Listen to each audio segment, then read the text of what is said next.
श्रीराम जय जय राम। जेथे नाम तेथे मी आहेच, मला नामात पहा असे मी म्हणतो। याचा अर्थ मी देहात नसून माझी वस्ती नामातच असते। कारण आपले मन जिथे असते तिथेच आपण खऱ्या अर्थाने असतो। समजा तुम्ही यात्रेला गेला, पण मन घराबद्दलच चिंतन करीत असेल तर तुम्ही देहाने क्षेत्रात असलात तरी खऱ्या अर्थाने घरीच आहात असे नाही का होत।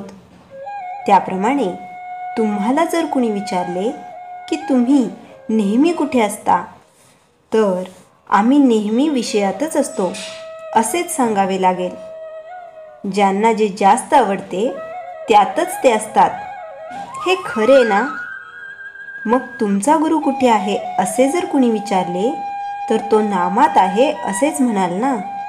म्हणून जिथे नाम चालू आहे तिथे मी आहेच। जो नामस्मरण करतो त्याच्या मागे पुढे मी उभा आहे।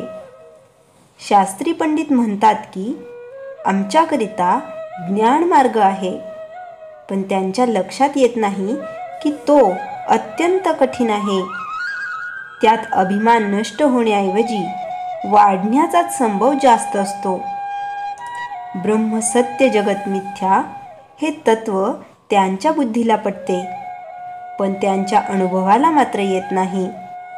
जग मिथ्या आहे असे ते म्हणतात, पण आपल्या देहाला मात्र सत्य मानतात। नुसत्या विचाराने देहाचे मिथ्यत्व अनुभवाला येणे कठीण आहे। कर्मठ लोक म्हणतात की आम्ही आमच्या कर्ममार्गानेच जाणार, आमचा नामावर विश्वास नाही। आम्ही वेदांनी घालून दिलेली बंधने आणि नियम यांचे पालन करणार असे म्हणून ते बंधने आणि नियम यांचे इतके काही पालन करतात की ते बंधनालाच सर्वस्व मानतात। त्यांच्या हे लक्षात येत नाही की ईश्वर प्राप्ती हे साध्य असून बंधने आणि नियम हे साधन रूप आहेत।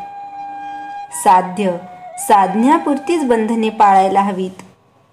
फुलझाडांची बाग रक्षण करण्यापुरतेच तिचे कुंपण सांभाळायला हवे, पण ते कुंपणालाच सर्वस्व मानतात। त्याला खत पाणी घालून वाढवितात, आतल्या बागेकडे लक्ष देत नाहीत। वैदिक कर्माने चित्तशुद्धी होते हे मी मान्य करतो, परंतु ज्या भगवंताची प्राप्ती व्हावी म्हणून चित्तशुद्धी करायची, त्या भगवंताचे अधिष्ठान जर वैदिक कर्मांना नसेल तर कर्ममार्गाचे पर्यवसान कर्मठपणात होते। नामावर विश्वास नाही असे ते म्हणतात, पण संध्येच्या किंवा कोणत्याही वैदिक कर्माच्या सुरुवातीला ओम केशवाय नमः असे म्हणतात। ते नाम नव्हे काय? वेद म्हणजे भगवंताची स्तुती होय। ती करीत असताना आपले लक्ष शब्दांकडे नसावे, त्यांच्या अर्थाकडे असावे। अर्थ न समजला तरी भगवंताकडे असावे। श्रीराम जय जय राम। चैतन्यवाणी राम नाम हे ओंकाराचेच स्वरूप आहे। ते सर्व कर्मांचा आणि साधनांचा प्राण आहे। श्रीराम जय जय राम।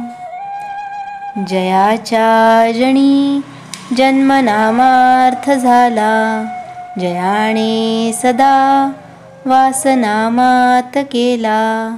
जयाच्या मुखी सर्वदा नाम कीर्ती, नमस्कार त्या ब्रह्मचैतन्य मूर्ती। श्रीराम जय जय राम।